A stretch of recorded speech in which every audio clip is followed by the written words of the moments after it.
I need something that's quick to transition from a relatively large handheld rig to a gimbal setup that's comfortable to use for long sessions, then onto a tripod without missing a moment in a documentary or wedding setting.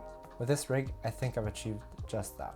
The core of this setup is the Blackmagic 6K full frame camera, wrapped by one of the most critical components of this rig, the Tilta full cage. The reason for the cage's importance is the Arca-style quick release system that's under the cage. There are plenty other cages with similar features for various other cameras if you're not using Blackmagic 6K yourself, but I for one would not get a cage that does not have a built-in Arca mount, even preferring it over the cages with SSD mount built in, like the one I had on my 6K Pro. Some of you might have seen my video about me selling one of my 6K full frames to buy a Lumix S5 IIX, which is filming me right now, and I can easily switch between the two cameras with minimal effort as I use a newer cage for the Lumix, which also has built-in Arca mount. I'm very pleased with the cage so far, and if you have any suggestions for other camera cages with this feature, please let others know in the comments. As the Blackmagic is already a tall camera, I tend to avoid using bulky base plates and rods, and adding a top handle and other accessories to the rig increases the height significantly, especially when you also have to incorporate a quick release system on the bottom in addition. And that is where a cage that has built-in Arca mount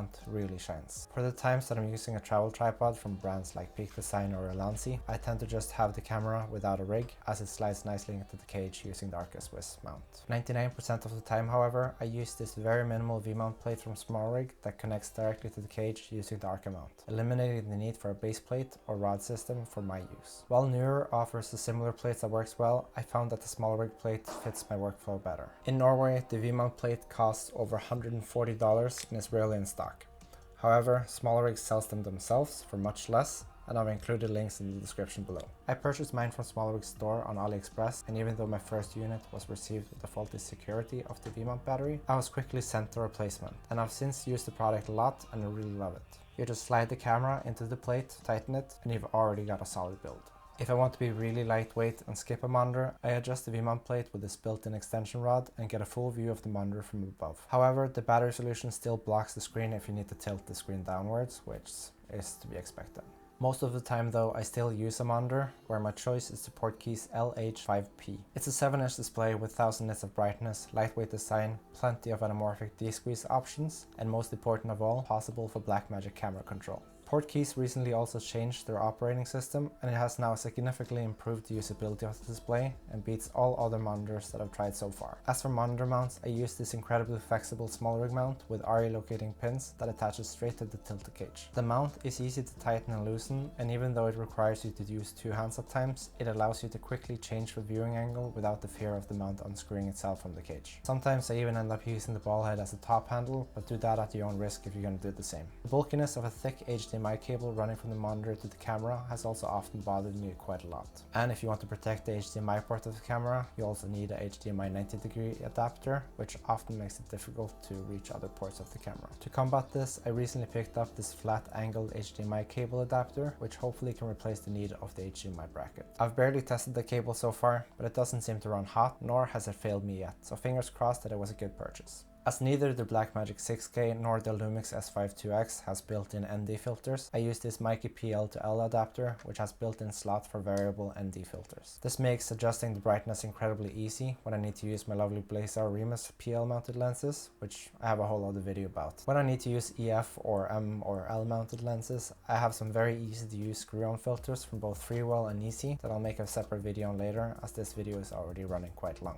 The Meike adapter doesn't work as well on the Lumix cameras, however, as the Lumix cage blocks the access to keep filter swapping easy. Keep in mind that changing filters from the adapter also becomes difficult on the Blackmagic if you mount the focus handle on the left side of the camera, like I do. I attach the Focus Pro on the left side of the rig, attached by a nader rail with a rod mount on the left side. I extend the nader rail further out for better ergonomics, and then slide on the grip. For this build, I'm using a 10cm Tilta rod instead of the one that came with the Focus Pro, as I dislike having access rods blocking my ports. And with the DJI LiDAR having such short cables and the Blackmagic being such a wide camera, the cable running from the LiDAR to the handle is really on its last limits. I still need to find a better solution, so if you got any suggestions, please let me know. For audio, I most of the time use Deity TC1 timecode boxes on all my cameras, together with the Deity PR2 recorders connecting to a lavalier mic or using a boom pole. That's the one that's recording me right now. I'm incredibly pleased with the Deity ecosystem and have invested into 7 of these PR2 lav recorders, as well as having 3 timecode boxes, all easily synced through their app.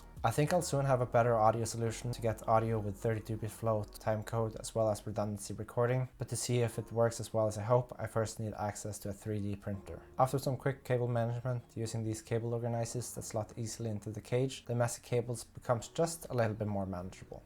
I then make sure to have an MPF battery inside of the camera for redundancy and insert the CFast card. With everything assembled, my rig is ready for handheld shooting, complete with autofocus, a robust power solution, a huge 7-inch display, and synced 32-bit audio. If I'm going to use this camera for multiple hours, I'll use a Flycam Flowline support vest, which I've got a quick release system mounted on top of a top panel. This way I can easily hold the camera for long weddings or documentary shoots. While this rig may seem bulky, transitioning it to a gimbal is faster and easier than you'd expect. Firstly, you remove all the cables and detach the DJI Focus Pro handle and LiDAR, leaving the extension rail on. Then deattach the monitor and slide off the whole V-mount solution in one single go. Now with the built-in arc mount of the camera cage, I slide the camera into the gimbal and it's pretty much done. If I want the V-mount battery powering the camera, I can slide the battery into the built-in slot of the gimbal under the camera. For a better grip, I attach the briefcase handle that came with the gimbal and easily attach a shoulder strap from SmallRig. I really recommend getting this type of strap if this is the type of rig that you're gonna go for. The shoulder strap is such a big help as you can offload the weight during the day and therefore have more consistent stable shots. If I also want to use my bigger 7-inch monitor on the gimbal rig, I prefer to use the Tilta Ring instead of mounting it directly to the small gimbal handle, as the ring itself can power the monitor and gimbal, so I don't have to worry about battery life during a wedding. I can make a separate video on this if someone is interested. When I want to go back to handheld mode, I disconnect all the cables, slide it off, and just connect the V-mount plate again. And keep in mind, all of this also works on the Lumix S5 IIX, as the cage also has built-in arc mount. For me, this rig works really well to be able to transition between handheld, gimbal, and personal shooting, and I really hope this video gave you some inspiration to build your own flexible rig. If you have any suggestions on how I could improve my rig, please let me know in the comments. Anyways, thank you so much for watching, and if you'd like to follow along with my journey of trial and error as I figure out my perfect rig, consider subscribing for future videos. YouTube also thinks you'll like this one.